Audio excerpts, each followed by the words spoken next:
യുദ്ധത്തിന് വന്നാൽ ശത്രുസേനയിലെ ആരും ശേഷിക്കില്ല എന്ന് ഇറാൻ കരസേനാ മേധാവി അമീർ ഹത്താമി വ്യക്തമാക്കി. ഇറാൻ ദേശീയ മാധ്യമത്തോടായിരുന്നു പ്രതികരണം. അതേസമയം യുദ്ധം അവസാനിപ്പിക്കുന്നതിൽ വ്യക്തത വരുത്താതെയാണ് ഡൊണാൾഡ് ട്രംപിന്റെ പ്രതികരണം. മെറിൻ മേരി ചാക്കോ ഇന്റർനാഷണൽ ഡെസ്കിൽ ചേരുകയാണ്. മെറിൻ, യുദ്ധം വിജയിച്ചു എന്ന് ഡൊണാൾഡ് ട്രംപ് പ്രഖ്യാപിക്കുമ്പോഴും ഏതു നിമിഷവും ഒരു കരയുദ്ധം എന്ന സാഹചര്യത്തിലാണോ പശ്ചിമേഷ്യ?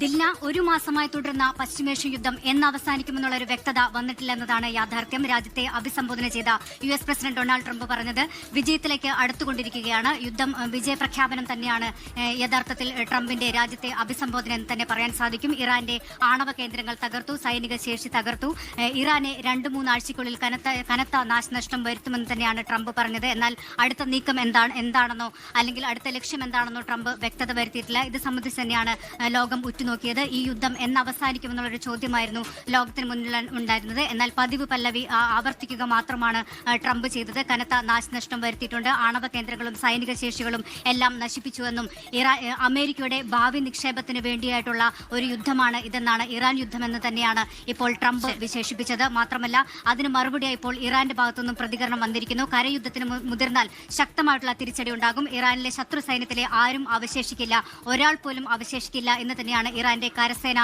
മേധാവി മുന്നറിയിപ്പ് നൽകിയിരിക്കുന്നത്. ഈ ഒരു കാര്യത്തിൽ ഒരു മാസമായി തുടരുന്ന അല്ലെങ്കിൽ 4 ആഴ്ചയായി തുടരുന്ന യുദ്ധം എന്ന് അവസാനിക്കുമെന്നുള്ള ഒരു ആശങ്ക തന്നെയാണ് ഇപ്പോൾ